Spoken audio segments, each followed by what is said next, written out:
Gracias por continuar con nosotros aquí en De Latinos. Vamos a hablar de temas de inmigración muy interesantes e importantes para nuestra comunidad y vamos a hablar de uno que está en auge en Estados Unidos que tiene que ver con las solicitudes de asilo. Para hablar de este tema está con nosotros vía Skype desde Miami la doctora Ileana Arias Tovar, abogada de inmigración. Bienvenida a De Latinos. Siempre a la orden de estar con ustedes.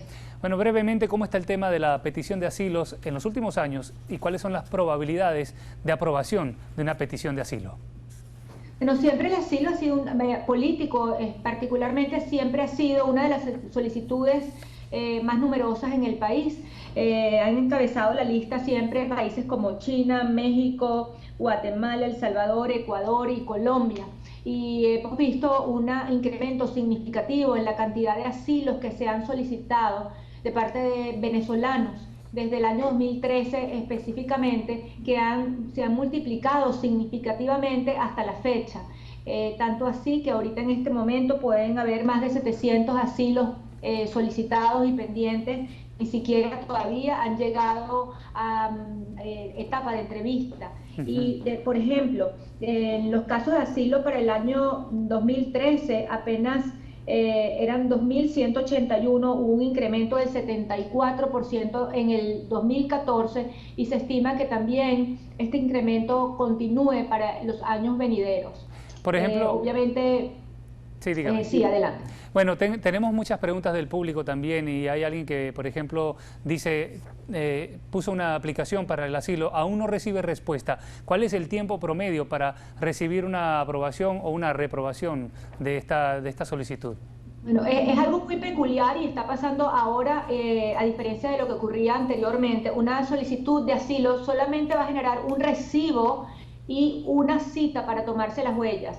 La primera entrevista, bien sea a nivel administrativo o sea a nivel de corte, puede tomar años, hoy por hoy. Así que la persona debe tener paciencia porque su caso no va a ser escuchado posiblemente en el futuro cercano. Sin embargo, esta persona puede solicitar un permiso de trabajo a los 150 días en que ya tiene el recibo de solicitud en su mano.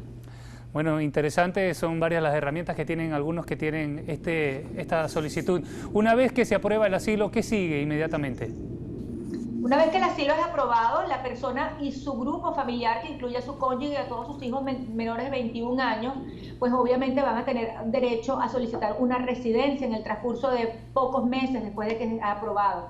Y después de que esta solicitud de residencia es aprobada, 5 años después, como en cualquier caso, la persona es elegible para solicitar la ciudadanía de los Estados Unidos. Bueno, también queremos saber, por ejemplo, en el caso de los venezolanos, que ha subido mucho el número de peticiones, ¿usted cree que esto vaya a afectar el tema de la lotería de visas en un futuro cercano? Bueno, el tema de la lotería de visa para los venezolanos, y espero que no, se va a ver afectado no solamente por el incremento de solicitudes de asilo, sino por el alto índice de inmigración que ha experimentado Venezuela en los últimos años, así como pasó con países como Colombia, como Perú, varios países, México, que al ver incrementado el número de solicitudes de visas de inmigrantes, entonces en esa misma medida ya no son elegibles o los primeros candidatos para participar en el proceso de lotería. Una última pregunta, ¿las personas que reciben la negación de un asilo tienen todo perdido para poder estar en Estados Unidos? Realmente no, aunque es un muy buen indicio de que posiblemente su caso o fue frívolo o no estuvo bien manejado o no tenía fundamento, pero sí comienza un proceso de apelación y luego de varias instancias, inclusive un proceso que se llama el proceso de remoción o deportación, que sí puede durar muchos años más. Bueno, doctora, le agradecemos muchísimo por esta entrevista, sabemos que será de mucha utilidad para nuestra comunidad.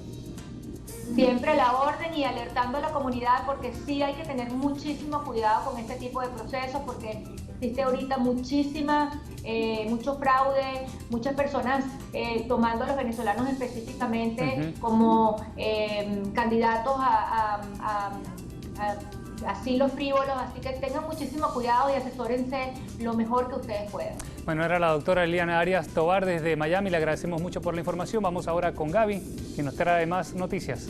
Muy importante la información, pero nosotros recuerden que en www.com pueden encontrar toda la información referente a estos temas de inmigración también. Volvemos con más.